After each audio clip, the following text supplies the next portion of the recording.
I'm not much of a science person, but there is one thing that fascinates me, and that happens to be the brain. I mean, how can one organ control every part of your body? It allows you to be who you are.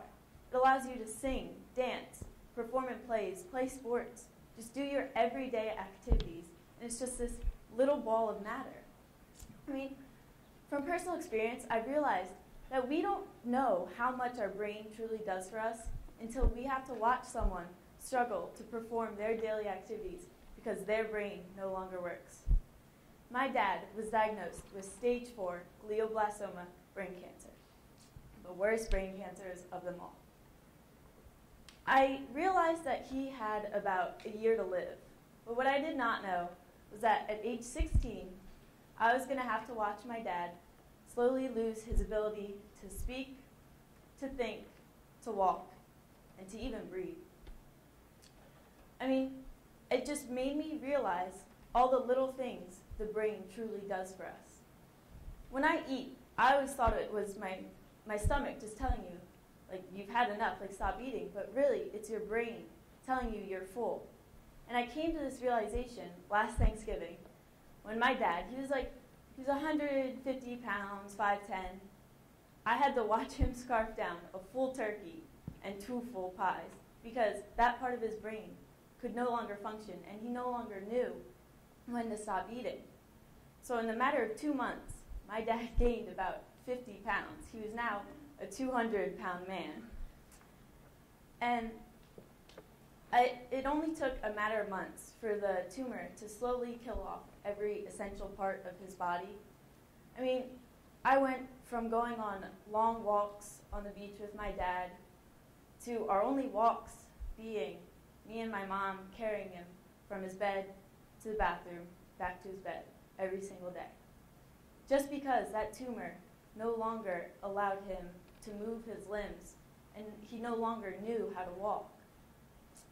I went from eating at the bagery every Saturday with my dad to squeezing liquids into his mouth from a syringe, begging him to swallow because I didn't want him to waste away to nothing.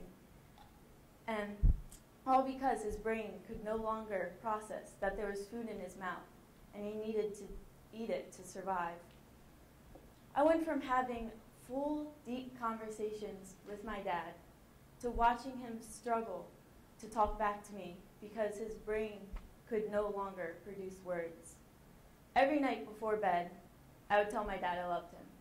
And I would not go to bed until he responded, I love you too. And sometimes it would take longer than others because it would take his brain a while to process what I said to him. And then one night I realized that was not going to come. He could no longer tell me he loved me. And I realized that night, as I waited for hours, just waiting for him to say it back, realized that I would never be able to hear my dad's voice again. I went from challenging my dad to breathing competitions in the ocean to praying that he would just take one last breath as I watched his chest rise and his lungs expand for the very last time. All because of this tumor, he forgot how to breathe, a simple task that all of us are doing right now. There was one thing that the tumor could not take away from him, and that was his personality. Inside this foreign body, I knew deep down my dad was still there.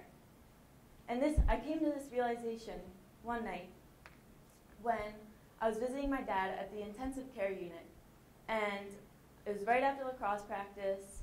My mom had been there all day, and we were both tired, and we just wanted my dad to go to sleep so we could go home. But he refused to go to sleep. He would not close his eyes. So I told my mom, because she'd been there since 7 a.m., I told her, I was like, you can go home, I can get him to sleep. So after she left, I turned on the country station on the radio, because he loved country. And his favorite song came on, Chicken Fried. And I started singing to him, and slowly but surely, his eyes closed, and he fell asleep. And let me tell you, not anybody would fall asleep to my singing, so I know that that was truly him in that body. And And from these experiences, I've realized how magical our brain truly is, and how we can't take any breath for granted because we never know when our last one is going to be. Thank you.